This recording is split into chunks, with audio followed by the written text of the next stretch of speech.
You will hear a woman calling an animal park to inquire about a job. First, you have some time to look at questions 1 to 5.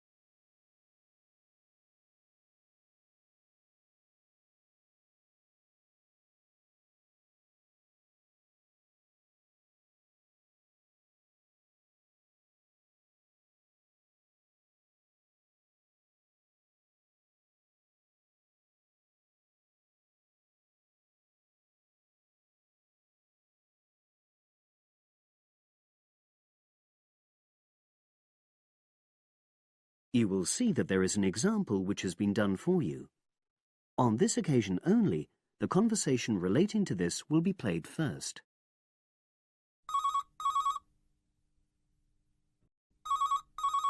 Pinder's Animal Park, hello. Oh, hello. I'm ringing to ask whether you have any jobs available. What sort of work are you looking for? Is that permanent or part-time or... Actually, I'm just looking for temporary work. I'm a student. Oh, right. I'll just get a form and ask you a few questions. The woman says that she wants temporary work, so temporary has been written in the space. Now we shall begin. You should answer the questions as you listen, because you will not hear the recording a second time. Listen carefully and answer questions 1 to 5.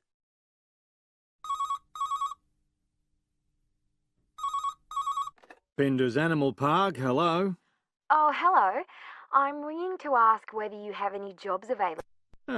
What sort of work are you looking for? Is that permanent or part-time or... Actually, I'm just looking for temporary work. I'm a student. Oh, right. I'll just get a form and ask you a few questions.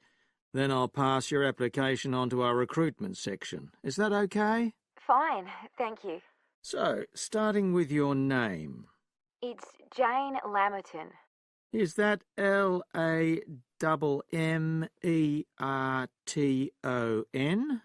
There's only one M in it. Oh, right. And your address? It's 42 West Lane. Right. And is that in Exeter? Yes. Okay. And can you give me your mobile phone number? 07792 430 921. Right. Now, the next thing is, when are you available to start work? I finish college on the 8th of June. That's in 3 weeks' time. But I can't start work till the 11th because I've got a hospital appointment on the 10th of June. No problem. Now, I need to ask you a few questions about the type of job that might be suitable. Do you have any particular kind of work in mind? It doesn't necessarily mean that you will get work in the field that you want, but I can record your preferences. Well, I'd do anything. And I have worked as an assistant animal keeper before, when I was still at school. But I'm studying at a catering college now, and I'd really like to get some experience as an assistant cook, if possible. Right. So that's your first choice. Have you done that kind of job before? No, but I've helped my aunt sometimes. She runs a cafe in Exeter. Would you say you've got any relevant skills, then? Well, I'm used to using the kind of equipment you usually find in a kitchen. Before you hear the rest of the conversation, you have some time to look at questions 6 to 10.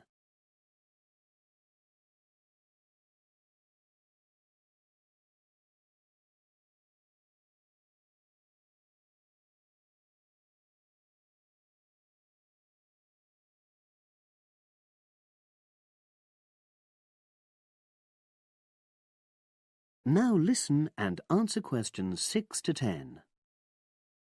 Okay. And I know you're still studying, but do you already have any qualifications related to that kind of work? A hygiene qualification, for example? I haven't, no. But I've got a certificate in food handling. I did it before I decided to become a full-time student. Fine. Okay. That means you wouldn't need any specific training if you did get the kind of work you wanted. But you'd have to do a short course on first aid. All our new employees do that. It just takes half a day, and most people find it generally useful. Oh, yes, I'm sure it is. Well, that's about it, really. Just one last thing. Can you give me the name of someone who would give you a reference, like a previous employer or... Oh, yes. You can put Dr. Ruth Price. Okay. Is that one of your college lecturers? She's my college tutor. She's known me for over 2 years, and I'm sure she wouldn't mind. In fact, she's given me a reference before. Fine. We'd probably contact her by phone. Do you happen to know her number? I've got it on my phone, yes. It's 0208 685 114. That's a landline. Good. Well, as I say, I can't promise anything, but I'll pass your application on, and you should hear in a few days. Is there anything else? Just one thing. I suffer from a particular type of colour blindness, and sometimes employers have to make special arrangements for that. Okay, I'll make a note of that. It won't be good that you've made us aware of it. You can provide us with more details if you're good that you've made us aware of it. You can provide us with more details if you're offered a job. Okay. Thanks very much. Bye. Bye. That is the end of section 1. You now have half a minute to check your answers.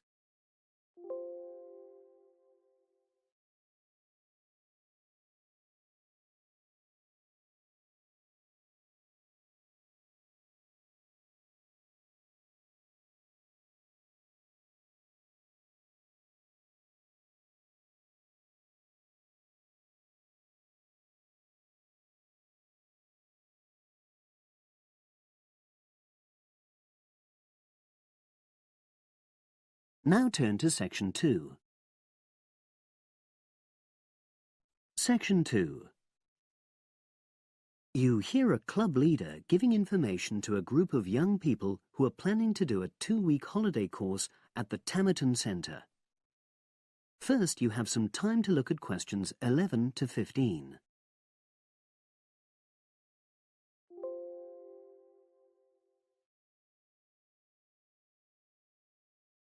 To 15.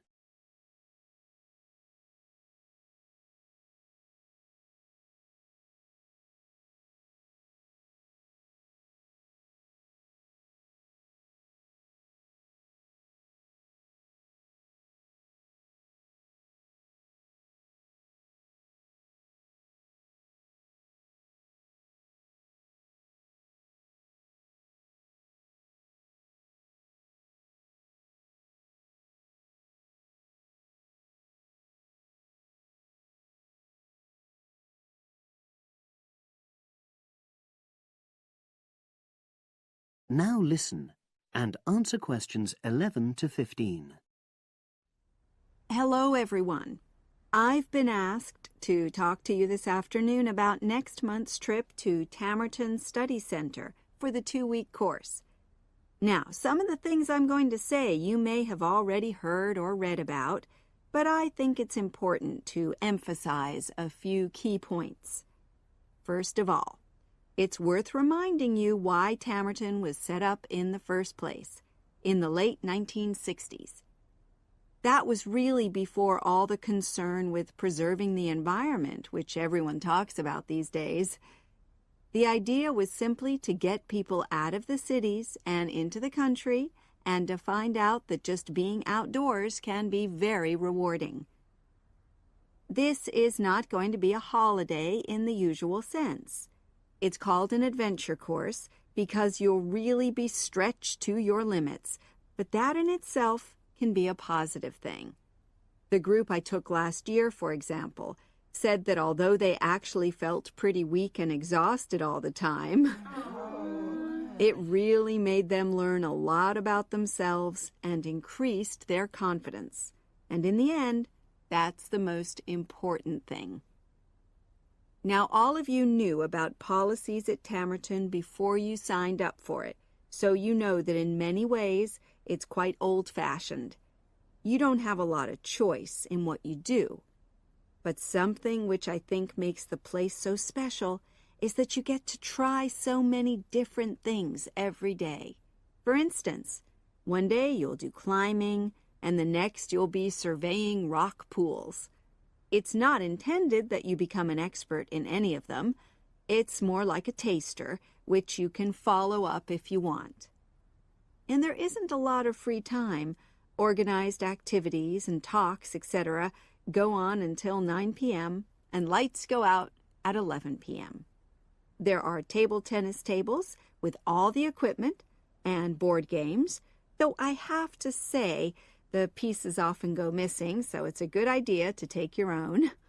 There's a DVD player with a good selection of films suitable for this age group, so don't take yours. Bedtime at 11 p.m. is strictly enforced, and there's a good reason for this. You're all under 18, and we organizers need to know that all group members are accounted for in the house as we close for the night. And of course, you'll be so exhausted anyway that you'll be too sleepy to want to cause any trouble. Now you have some time to look at questions 16 to 20.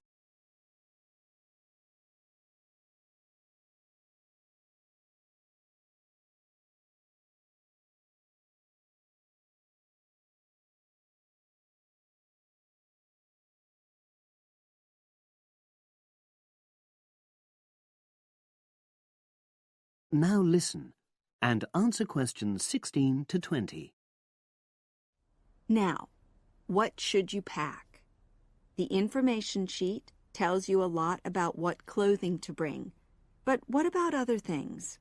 Well, Tamerton House has its own small shop, but anything there is several miles away. Its own small shop, but anything there is several miles away, so you won't have many opportunities for buying supplies.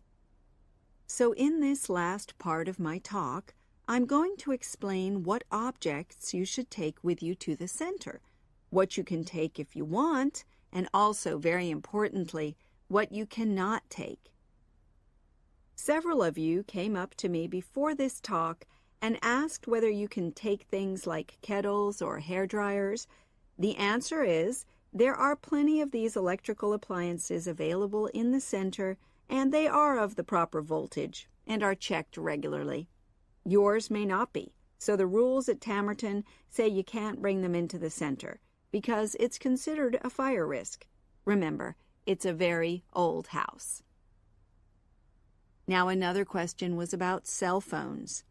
Although you definitely can't have them on during inside talks, you equally definitely need them when you're out on exercises. So they're a must, I'm afraid. Anybody who wishes to talk to me about borrowing a phone for the fortnight, please see me after this talk. Now, the weather's heating up at the moment, and you'll be outdoors a great deal. If you wear proper clothing, especially a hat, sun cream is optional. Also, they sell high-factor cream in the shop, so you don't have to take any of your own unless there's a special kind you use. Now, there's a special note about things like deodorants, which come in aerosol cans. I need to tell you that these are banned in the center because apparently they have the habit of setting off the fire alarms. If you want to take an aerosol can, you'll actually be at risk of being told to leave. And finally, people have been asking about whether they need to take towels. Well, the center does provide 1 towel per guest, which you're required to wash yourself. If you're happy with that, then don't bring another. If not, take one of your own. Just remember how much outdoor exercise you'll be doing and how dirty and wet you'll be getting. That is the end of section 2. You now have half a minute to check your answers.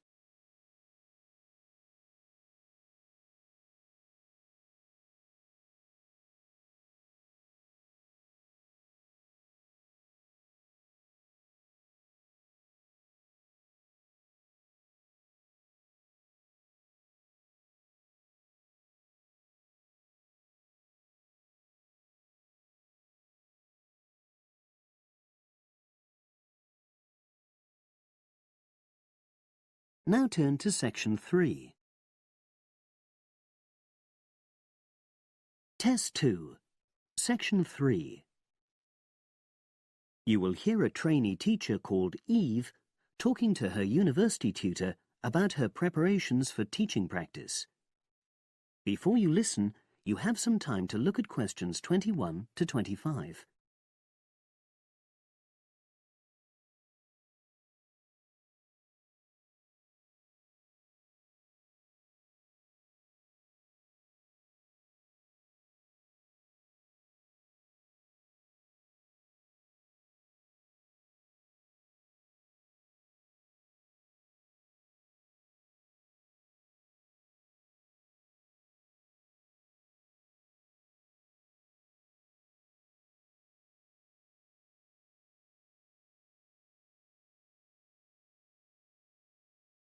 Now listen and answer questions 21 to 25. Hello, Eve. Come in and sit down. How's it going? Fine, thanks. I'm looking forward to my teaching practice next week. Good. Now, you've got 2 classes, haven't you? Year 3 and Year 6. Have you done your lesson plans? Well, I've decided to take the topic of renewable energy. I haven't done a lesson plan for Year 6 yet, but I thought I'd base their lesson on an example of very simple technology. So I've brought this diagram to show you. I got it from the internet. Let's see. A biogas plant. So this is equipment for producing fuel from organic waste. Yes. The smaller container on the left is where you put the waste you've collected. Right, and from there it's piped into the larger tank. That's right. And that's slurry on the base of the larger tank. Right. And what exactly is slurry? It's a mixture of organic waste and water. So is that pipe at the bottom where the water comes in? Yes, it is. As the slurry mixture digests, it produces gas, and that rises to the top of the dome. Then, when it's needed, it can be piped off for use as fuel in homes or factories. It's very simple. I suppose there's some kind of safety valve to prevent pressure build-up? That's the overflow tank. That container on the right. As the slurry expands, some of it flows into that, and then once some of the gas has been piped off, the slurry level goes down again, and the overflow tank empties again. I see. Well, I think that's suitably simple for the age level it's for. I look forward to seeing the whole lesson plan. Thanks. And can I show you my ideas for the Year 3 lesson? Of course. Let's look. Before you listen to the rest of the conversation, you have some time to look at questions 26 to 30.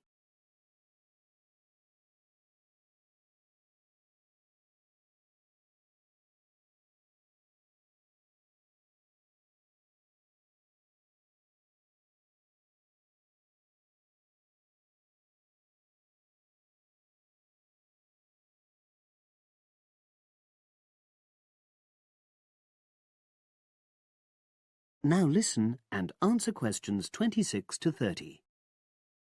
I thought I'd introduce the topic by writing the word energy on the board and reinforcing the spelling and the pronunciation. Then I'll do a little mime, run on the spot or something, to convey the sense. I'd keep it brief at this stage. Yes, I will. Then I'll wipe the word off and write the question, where does energy come from? And see what the pupils come up with. Fine. I'd suggest that you just brainstorm at this stage and don't reject any of their suggestions. Yes, that's what I was going to do. Then I've produced a set of simple statements like, energy makes cars move along the road, and energy makes our bodies grow. There are 8 altogether. Are you going to give them out as a handout or write them up on the board? First, them up on the board, and then I'll read them out loud. And I'll get the pupils to copy them out in their notebooks. I'll also ask them to think up one more similar statement by themselves and add it to the list. Good idea. After that, I thought I'd vary things a bit by sticking some pictures up of things like the sun and plants and food, and petrol and a running child. And I'll get the pupils to work out what order the pictures should come in terms of the energy chain. I think that's a very good idea. You could move the pictures around as the pupils give you directions. Yes, I think they'd enjoy that. And to finish off, I've made a gap fill exercise to give out. They'll be doing that individually, and while they're writing, I'll walk round and check their work. Good. And have you worked out the timing of all that? It'll probably take you right through to the end of the lesson. That is the end of section 3. You now have half a minute to check your answers.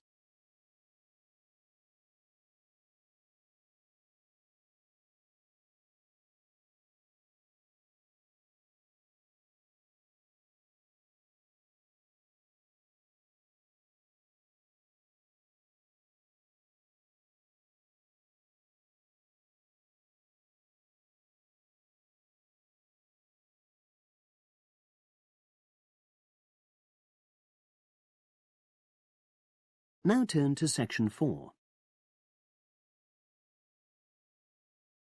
Test 2, section 4. You will hear a woman giving a talk at a popular science convention. She is describing research into artificial gills designed to enable humans to breathe underwater. Now you have some time to look at questions 31 to 40.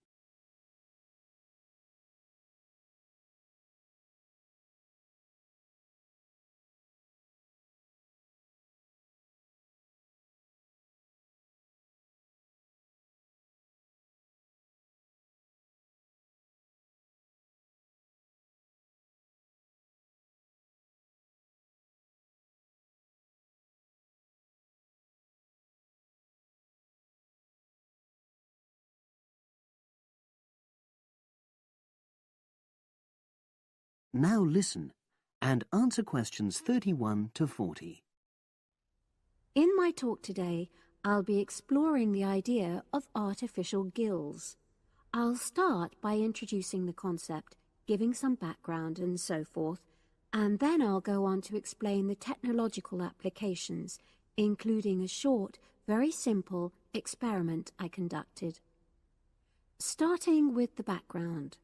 As everyone knows, all living creatures need oxygen to live. Mammals take in oxygen from the atmosphere by using their lungs, and fishes take oxygen from water by means of their gills, which of course in most fishes are located either side of their head. But human beings have always dreamt of being able to swim underwater like the fishes, breathing without the help of oxygen tanks. I don't know whether any of you have done any scuba diving, but it's a real pain having to use all that equipment. You need special training, and it's generally agreed that tanks are too heavy and big to enable most people to move and work comfortably underwater. So scientists are trying a different tack. Rather than humans carrying an oxygen supply as they go underwater, wouldn't it be possible to extract oxygen in situ? That is, directly from the water while swimming. In the 1960s, the famous underwater explorer Jacques Cousteau, for example, predicted that one day surgery could be used to equip humans with gills. He believed our lungs could be bypassed and we would learn to live underwater just as naturally as we live on land. But of course, most of us would prefer not to go to such extremes. I've been looking at some fairly simple technologies developed to extract oxygen from water, ways to produce a simple, practical artificial gill, enabling humans to live and breathe in water without harm. Now, how scientists and inventors went about this was to look at the way different animals handled this. Fairly obviously, they looked at the way fishes breathe, but also how they move down and float up to the surface using inflatable sacs called swim bladders. Scientists also looked at animals without gills, which use bubbles of air underwater, notably beetles. These insects contrive to stay underwater for long periods by breathing from this bubble which they hold under their wing cases.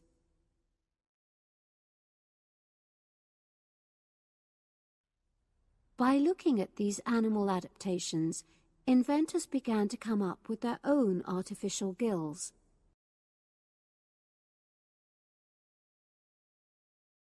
Now, making a crude gill is actually rather easy, which is made of a material which is permeable to gas, that is, it allows it to pass through inwards and outwards. You then fill this with air, fix it to the diver's face, and go down underwater. But a crucial factor is that the diver has to keep the water moving so that water high in oxygen is always in contact with the gill, so he can't really stay still. And to maximize this contact, it's necessary for your gill to have a big surface area. Different gill designers have addressed this problem in different ways, but many choose to use a network or lattice arrangement of tiny tubes as part of their artificial gills. Then the diver is able to breathe in and out. Oxygen from the water passes through the outer walls of the gill, and carbon dioxide is expelled. In a nutshell, that's how the artificial gill works. So, having read about these simple gill mechanisms, I decided to create my own. I followed the procedure I've just described, and it worked pretty well when I tried it out in the swimming pool. I lasted underwater for nearly 40 minutes. However, I've read about other people breathing through their gill for several hours. So the basic idea works well, but the real limitation is that these simple gills don't work as the diver descends to any great depth, because the pressure builds and a whole different set of problems are caused by that. Research is being done into how these problems might be overcome, but that's another story, which has to be a subject of another talk.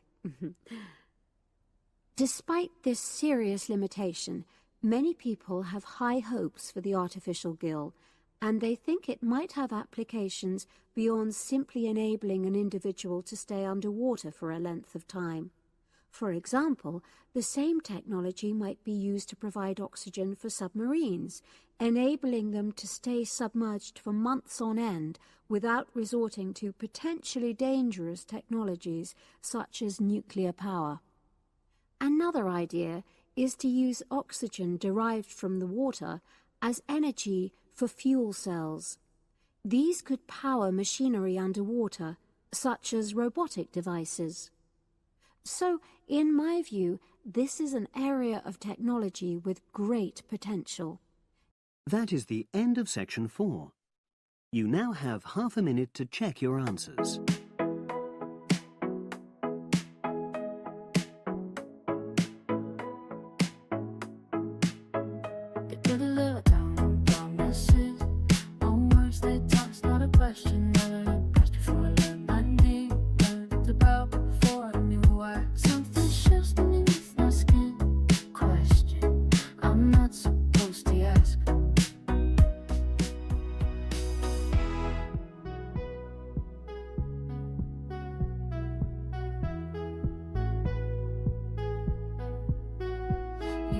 That is the end of the listening test. In the real IELTS test, you would now have 10 minutes to transfer your answers to the answer sheet.